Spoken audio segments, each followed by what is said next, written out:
नमस्कार। मैं हूं रीना सुथार और आप सभी का स्वागत करती हूं आज के इस वीडियो में। क्या आप जानते हैं कि 1 फरवरी 2026 को पेश हुए केंद्रीय बजट में सबसे बड़ा खर्च विकास पर नहीं बल्कि पुराने कर्ज के ब्याज पर जा रहा है। क्या ये हमारे भविष्य के लिए एक चेतावनी है या सामान्य आर्थिक प्रक्रिया? क्या भारत भी कभी श्रीलंका जैसी आर्थिक मुश्किलों में फंस सकता है या हमारी स्थिति पूरी तरीके से अलग है?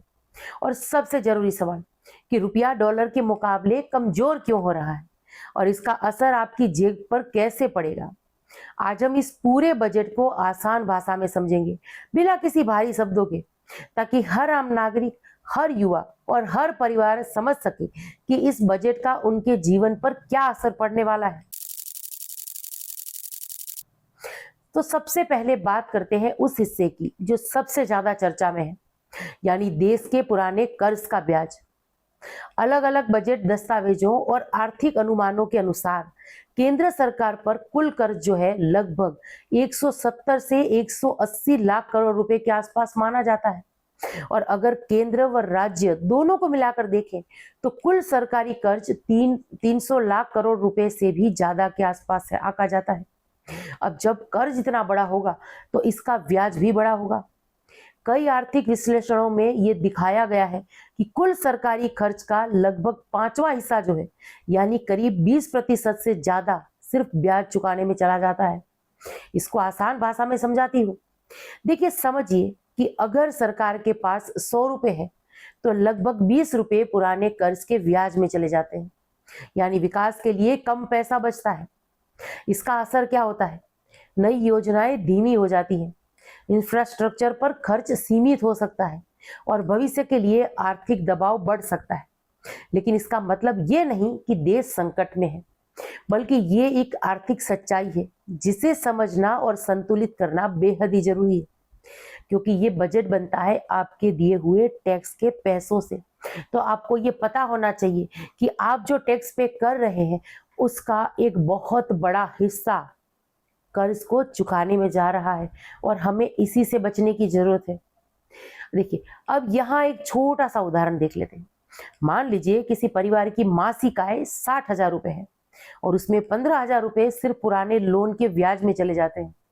ऐसे में परिवार को खर्च सोच समझकर करना पड़ता है। ठीक वैसे ही सरकार भी बजट संतुलित रखकर चलती है। इसीलिए कर्ज कम करना, आय बढ़ाना और उत्पाद बढ़ाना बहुत ही जरूरी हो जाता है। अब बात करते हैं श्रीलंका की, क्योंकि उसका एग्जाम्पल लिए बिना आज का ये वीडियो कंप्लीट नहीं होगा, क्योंकि कई लोग तुलना करते हैं और डरते भी हैं। श्रीलंका में क्या हुआ था ये आप सब जानते हैं। वहां सरकार ने लंबे समय तक ज्यादा कर्ज लिया, आय के स्रोत मजबूत नहीं बनाए, विदेशी मुद्रा भंडार कम होता गया और जब अंतरराष्ट्रीय संकट आया तो पेट्रोल, दवा और खाने की चीजों की कमी हो गई।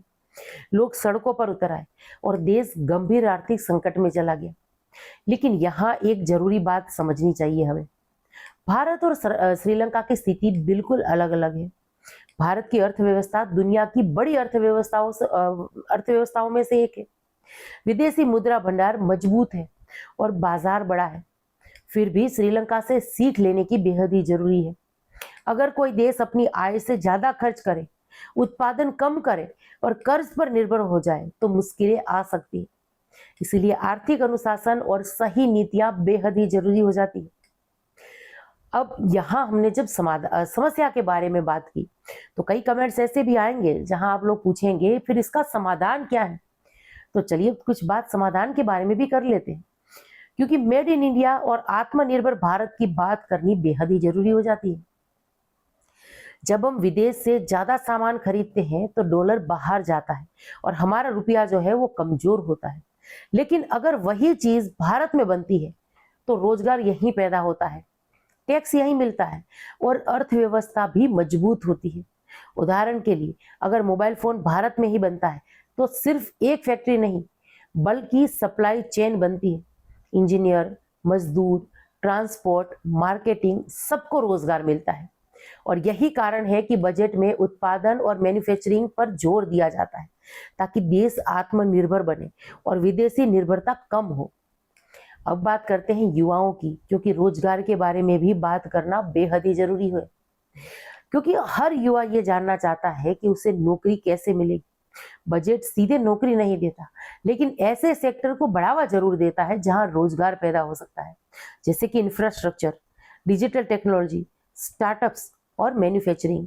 अगर सड़कें बनती हैं तो निर्माण क्षेत्र में रोजगार बढ़ता है। अगर डिजिटल सेक्टर बढ़ता है तो आईटी और ऑनलाइन बिजनेस में अवसर बढ़ते हैं। युवाओं के लिए सबसे जरूरी है कि स्किल डेवलप, टेक्नोलॉजी की समझ और छोटे बिजनेस की सोच अपने आप में ये पैदा करें। आज की अर्थव्यवस्था में सिर्फ सरकारी नौकरी ही एकमात्र विकल्प नहीं है, बल्कि निजी सेक्टर और इसके साथ साथ उद्यमिता भी बड़े अवसर दे रहे हैं। और अब आते हैं उस सवाल पर जो हर आम नागरिक पूछ रहा है, रुपया डॉलर के मुकाबले गिर क्यों रहा है? इसे बहुत आसान भाषा में समझाती हूँ। देखिए, जब हम विदेश से ज्यादा ज्यादा चीजें खरीदते हैं, जैसे कि तेल, इलेक्ट्रॉनिक की आइटमें या मशीनें, तो हमें डॉलर देना पड़ता है उसके लिए। और अगर डॉलर की मांग ज्यादा हो जाए और हमारी कमाई कम हो तो रुपया कमजोर हो सकता है। इसका दूसरा सबसे बड़ा कारण है अंतर्राष्ट्रीय बाजार होता है। जैसे कि अगर तेल महंगा हो जाए तो हमें ज्यादा डॉलर खर्च करने पड़ते हैं। और तीसरा कारण है विदेशी निवेश। अगर निवेश कम आए तो भी देखिए रुपया जो है वो दबाव में आता है। इसका असर क्या होता है? पेट्रोल महंगा होगा, विदेश से आने वाली चीजें महंगी होगी और धीरे धीरे महंगाई और बढ़ेगी। तो अब सवाल आता है कि आम जनता इस पे क्या करे? सबसे पहले हमें ही अपने आप में इसको लेकर जागरूकता पैदा करने की जरूरत है। इसके लिए हमें छोटे छोटे ही सही लेकिन बेहद ही आवश्यक जो है स्टेप उठाने हैं। सबसे पहली बात, अनावश्यक खर्च कम करना जरूरी है। जहां संभव हो सार्वजनिक परिवहन का उपयोग करिए, यानी मेट्रो या बस का उपयोग करिए और ईंधन बचाने की आदत डालिए। स्थानीय उत्पाद खरीदिए ताकि देश की अर्थव्यवस्था मजबूत हो और कीमतें जो है नियंत्रित रहें।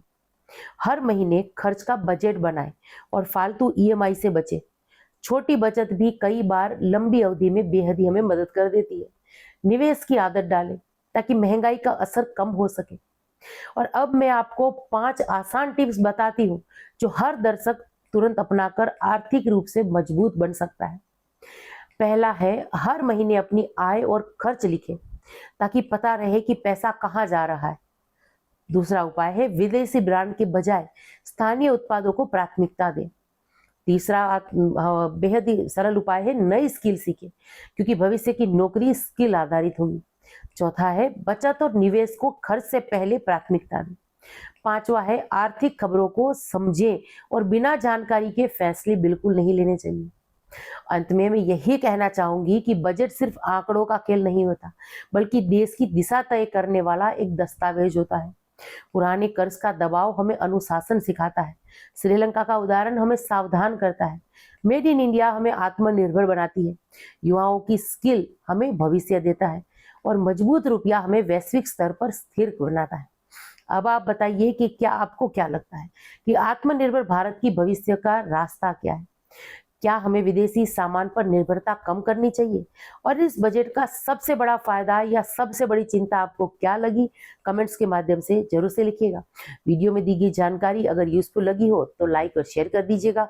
और ऐसे ही आसान भाषा में आर्थिक खबरें समझने के लिए इस चैनल को सब्सक्राइब करना ना भूलिएगा। धन्यवाद।